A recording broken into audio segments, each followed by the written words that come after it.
Kodam and Jabari's friendship was more than play and laughter. As boys, they built secret hideouts in the baobab groves and carved their initials on smooth river stones they threw into the water. Villagers often whispered that they were bound by something unseen, as if destiny itself had tied their fates together. They attended the same schools, fetched water from the same stream, and worked side by side on their family's farmlands. Kodam was the calm thinker, always planning, while Jabari was bold and daring, never afraid of challenges. Their differences made their friendship strong, each balanced the other. Villagers would often say, "If you see Kodam, look around, and you will find Jabari." One rainy evening, an elder woman, Mephisoto, saw them running home from one of their escapades and muttered, "These two, one day, the world will test the strength of their bond. May they endure it." The boys laughed when they heard it, but her words lingered like a faint echo. Years later, the prophecy seemed to unfold. The harmattan winds turned the farmland brittle, and when fire struck, it came with frightening ferocity.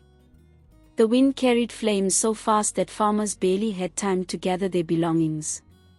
Women screamed, children ran, and men tried to beat down the fire with branches. Jabari, caught on the far side of the farmland, was trapped. The flames circled him in a deadly ring. The heat scorched his skin, and smoke filled his lungs. He coughed and stumbled, sure that his life was over. Jabari's shouts for help were swallowed by smoke. The villagers pulled back, fearing they too would perish. But Kodam, seeing his friend's peril, did not hesitate. Against warnings, he ran straight into the smoke, covering his mouth with a wet cloth. Those watching claimed they saw him vanish into the wall of smoke like a shadow swallowed by night. Some swore they heard voices in the fire, calling his name. When he finally emerged, carrying Jabari limp in his arms, the crowd gasped. Both were covered in soot, their clothes singed. Jabari's eyes fluttered open, and he clutched Kodam's arm with trembling fingers. No words were spoken then. The silence between them carried more weight than 1,000 promises. That night, Jabari sat apart from the laughter of grateful villagers. His mind replayed the fire's roar, his helplessness, and Kodam's fearless rescue. He felt both humbled and indebted. Jabari sat quietly with his family. He told them, "Kodam has given me more than friendship. He has given me life. I will never forget. Even if I never get the chance, my children, know this debt. It must be repaid one day. Even if I die without repaying him, this debt is yours to carry. His children are your kin, whether by blood or not. Never forget." He placed his hand on a carved wooden box, passed down from his father, and locked it. His children, Zeri and Jarman, never knew what was inside, but they knew the box was tied to his vow. Time stretched, and the two friends took different roads. Kodam, a man of books, became the village schoolteacher. His wisdom shone, but his pockets remained empty. Jabari, the daring trader, traveled across borders, bringing wealth back to his family. Though their lives diverged, their respect remained. Each meeting was warm but always ended with a quiet pause, as if they both remembered the fire and the unspoken vow that hovered between them. But Jabari's chance to repay never came. He grew old and fell ill suddenly. On his deathbed, he looked at Zeri and Jarman and whispered, "The box, the promise, remember Kodam." Then he was gone. Kodam too had children, among them a son named Yuso, a brilliant young man with dreams of becoming a doctor. Yuso studied hard, but life in the village was unforgiving. His father's modest salary could barely pay for food, let alone university fees. The dream seemed to fade into despair. Kodam watched his son's hope dim and felt helpless. One evening, Yuso confessed, "Father, maybe I should give up. Dreams are for the rich." Kodam's heart broke, but he had no answer. Zeri and Jarman, now grown and managing their late father's trading business, overheard. They exchanged a knowing glance. The death of silence had come knocking. Zeri opened their father's wooden box for the first time.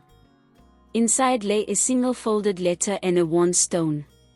The same one Kodam and Jabari had carved their initials into as boys.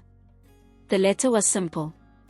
If you ever doubt why you must stand by Kodam or his blood, hold this stone. It carries the fire that saved me. Chills ran through Zeri and Jarman. The mystery of their father's obsession with Kodam was suddenly clear. They knew what they had to do. That year, a scholarship competition opened in the region. Only the brightest would win. Yusuf's chances were good, but the final selection required a presentation in the big city, far from their village, and costly to reach. Zeri and Jarman gathered their resources, sold part of their inheritance, and sponsored Yusuf's journey to the big city. They gave him new clothes, paid his travel costs, and reminded him of his worth. When Yusuf asked, "Why are you doing this for me?" Jarman smiled, "Your father saved ours from fire. Now, we walk through fire for you." Yusuf went, presented his research, and won the national scholarship. His presentation dazzled the scholarship board. He later studied medicine abroad and returned to build the first modern health clinic in their village. A clinic that would save countless lives. When the ribbon was cut at the clinic's opening, Yusuf's first words were not about himself but about the two families. "Long ago, my father saved the life of a friend. That friend could not repay him in his time, but his children did. This clinic is not just my achievement, it is the fruit of a promise kept across generations." The villagers wept, for they understood the weight of loyalty and legacy. The story of Kodam and Jabari became a lesson passed from parent to child. Friendship is not measured by words spoken, but by promises kept, even in silence. True bonds outlive the men who make them, blooming like seeds planted for generations yet unborn. Some promises are stronger than death itself. Friendship, loyalty, and legacy can outlive us all.